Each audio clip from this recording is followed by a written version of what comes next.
Tapi tiba-tiba saya dihukumi, lebih parah lagi hukumnya sosial dan sebagainya. Saya nggak terima waktu itu.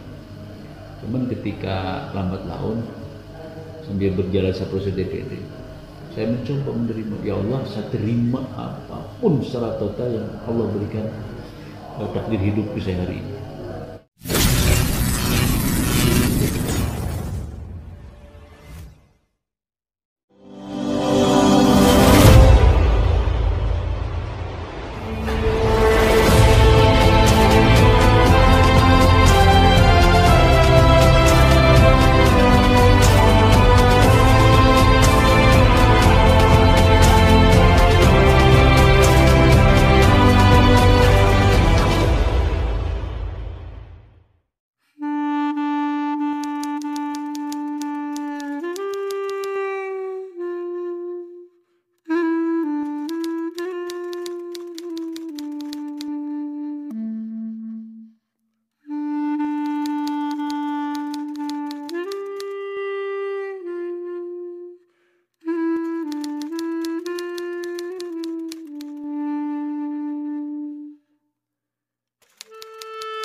Indonesia, Pak. Melekat, Pak, Bapak Bupati Garut yang lengser akibat dikasiri. Sebetulnya ada kesan-kesan pribadi nggak Pak dengan status itu, Pak? Sangat ya, pribadi sangat, dan itu sangat mengganggu. Ya. Cap itu kayaknya nggak bakal hilang sampai kapanpun. Lama saya diberitakan, saya berkiprah, tapi nggak masalah, karena saya nggak merasa bahwa saya melanggar hukum ya. Dan itu bukan kriminal.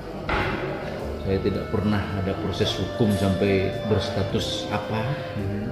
Kemudian pernah diadili juga enggak pernah. Apalagi ditahan 1 jam pun saya nggak pernah. Tapi terhadap pemberitaan itu ya saya ambil hikmahnya saja lah. Sekalipun tidak bisa dihapus, nggak apa-apa. Keluarga gimana, Pak? Ya, alhamdulillah hari ini sudah memahami semua. Dan itu kan cerita 2013 yang lalu. Iya. Sekarang kan saya juga sudah beristri lagi ya. Betul-betul membuka lembaran baru lah. Istri nggak mau mempermasalahkan kisah-kisah lalu, Bapak? Enggak, sama sekali enggak.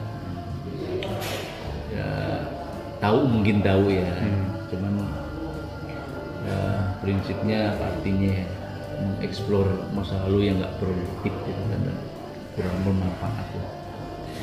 Tapi ada hikmah nggak Pak di balik semua peristiwa yang pernah Bapak alami, rentetan dari sebelum tahun 2013 mungkin ketika pencalonan, ya ada kisah-kisah yang memang cukup begitu rumit.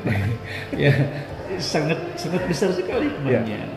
Jadi kenapa? Ya mungkin kalau saya nggak viral, kalau saya nggak ada kasus itu, nggak mungkin saya terpilih DPD. Nggak mungkin, karena DPD itu kan butuh popularitas, butuh dikenal orang. Orang untuk bisa milih itu kan karena kenal, karena tahu. Saya kalau nggak ada kasus itu nggak mungkin orang tahu. Se-Jawa Barat kan. Ya, kalau Garut masih bisa kan, perjuangan DPD nggak tok Garut kan, 27 kabupaten kota. Jadi tingkat dikenalnya itu harus betul-betul masif di 27 kabupaten kota. Terus Pak, dengan status tadi Pak, ya viralnya dengan ini kasih singkat itu seperti apa sebetulnya sih Pak? Kok bisa milih lagi kan gitu kemarin waktu DPD begitu Pak? Ya mungkin lambat laun masyarakat juga paham ya. Jadi kalau pada waktu itu boomingnya seolah-olah saya ini melanggar sesuatu yang memang nggak bisa dimaafkan.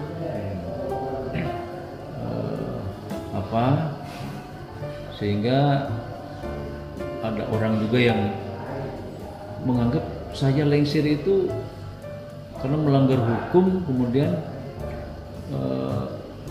tanpa mencari tahu lebih dalam berkesimpulan bahwa saya itu ditahan gitu. Ini terbukti kemarin. Jadi saya bikin SKCK di Polres kan, sidik jari gitu. Itu susah. Kenapa? Karena ada pertanyaan di situ. Apakah pernah tersangkut kasus hukum? Pertanyaannya. Saya jawab tidak. Orang di Polres bertanya semua, kok tidak? Padahal dulu pernah ada kasus yang booming, gitu kan? Malah sampai menjatuhkan posisi, gitu kan? Ternyata orang di setingkat Polres saja orang nggak tahu yang sebenarnya seperti apa kan? Nah, setelah saya jelaskan bahwa waktu itu saya dijatuhkan bukan karena persoalan hukum, pidana atau kriminal, tapi persoalan etik. Tidak ada satupun undang-undang UHP yang jadi apalagi masyarakat tahu-taunya ada kasus sampai menjatuhkan posisi, ya mungkin ini terkait dengan ranah hukum. Karena sebagian besar orang menyimpulkan begitu. Jika orang kena OTT, kena orang ada kasus hukum atau korupsi itu kan langsung diberhentikan. Ini kasus saya itu kan unik. Seorang bupati dijatuhkan karena pelanggaran etik, gitu kan. Nah maka karena masyarakat mungkin lambat laun paham, tahu kalau saya bersalah melanggar hukum, ya mestinya saya ditahan. Kalau saya melakukan kriminal, mestinya saya berada di balik jeruji besi. Tapi saya kan biasa, malah ketika mencalonkan DPD di tengah-tengah masyarakat pembenci, menghujat, memuncak ketidaksukaannya, ya malah saya terpilih. Bapak memberikan penjelasan nggak waktu klarifikasi? Enggak, buat apa? Capek karena memberi klarifikasi itu kan harus ada ukurannya. Bayangkan kalau orang se-Jawa Barat mau klarifikasi lewat apa? Yang media juga pada waktu nggak memberikan ruang saya untuk mengklarifikasi kan? Ya, waktu itu Bapak merasa tidak ada ruang Pak ya? Nggak ada ruang. Dan lagian mana ada orang percaya? Saya serahkan semuanya yang di atas lah, kan? Jadi saya agak sedikit ekstrim sama yang Maha Pencipta ya, Tuhan. Kata saya, berikan saya menang dalam kontestasi DPD. Bukan saya ingin menduduki jabatan, karena DPD, mohon maaf, tidak lebih terhormat dari posisi yang sudah. Tapi ketika saya meminta pada Allah untuk jadi DPD itu, saya hanya satu motivasinya. Saya ingin citra saya yang terburuk itu bisa terpulihkan.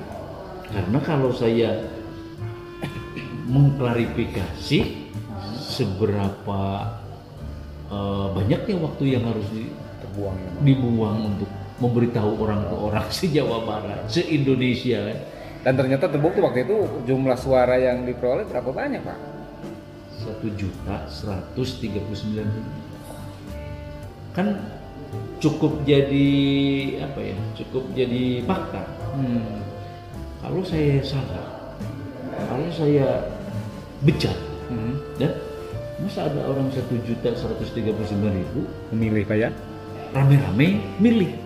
Karena orang kalau mau diajak bersekongkol itu untuk berbohong aja nggak bisa juta. Pada waktu itu Pak, kalau nggak salah Bapak juga tidak pasang spanduk atau baliho atau apa ya waktu itu ya? Betul. Gimana saya mau pasang baliho atau spanduk? Kekhawatirannya sangat tinggi. Masang baliho atau spanduk kan dirusak orang. Paling dilempari, disobek-sobek kan gitu. Tiba-tiba saya pasang itu, malah bikin sakit hati gitu kan. Jadi saya bikin kartu nama aja. Ya pahitnya kalau yang nggak suka dibuang. Tapi saya kasih trik, gimana nggak kartu nama nggak dibuang kan gitu.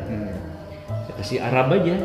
doa pakai tulisan Arab. Kan orang takut kalau ngebuang Arab itu nginjek-nginjek tulisan Arab. Artinya kalau dulu Pak mencalonkan diri menjadi anggota DPD itu ya artinya tidak terlalu capek begitu kampanye kesana kemari atau seperti apa nih Pak konsep dulu waktu itu? Saya dari 27 kabupaten kota cuma 5 yang saya datang.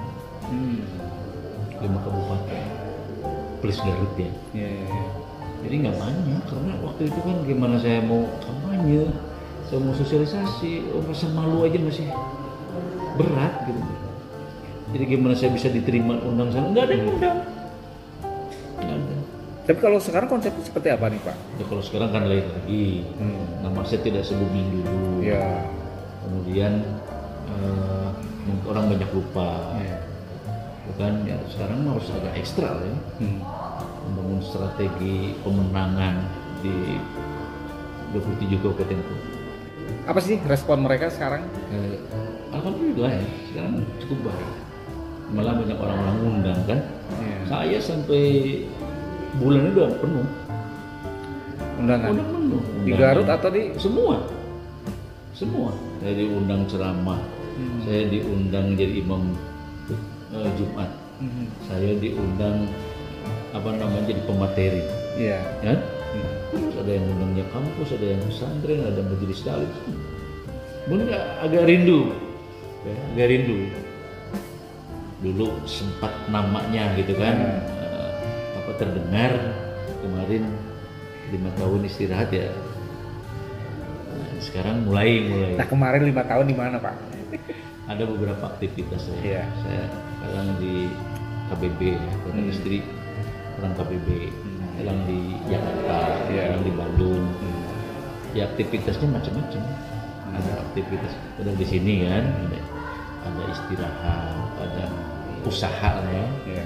Ada usaha, ada ya belajar belajar hidup yang benar lah.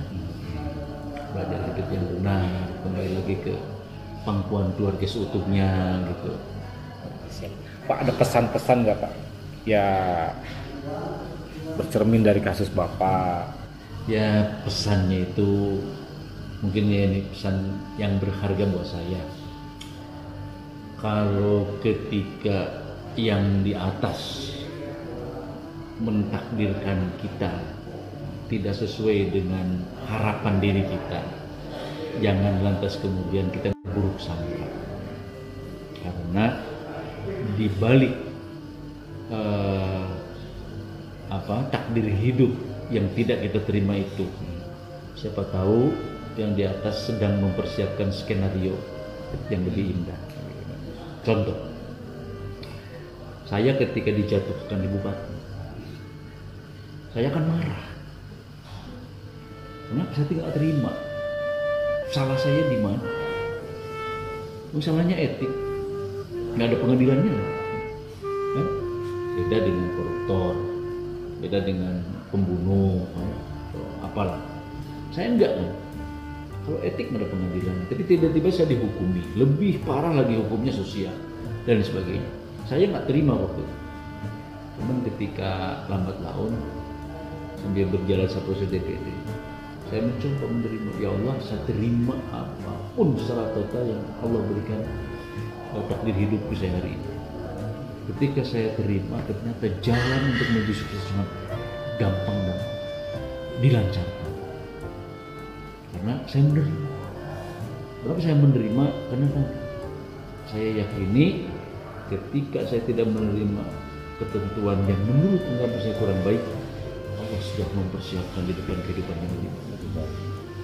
Jadi begitulah untuk masyarakat juga ya. Mungkin jangan dulu suudzon sama apa yang diberikan Allah, terima aja dulu dengan ketulusan hati, kan? Nah, siapa tahu itu sedang dipersiapkan takdir terbaik. Artinya Bapak sangat bahagia mungkin ya Pak? Saya sangat bahagia, sangat bahagia. Keluarga sudah kembali. Sudah kembali. Oke. Baik, siap. Baik, terima kasih Pak.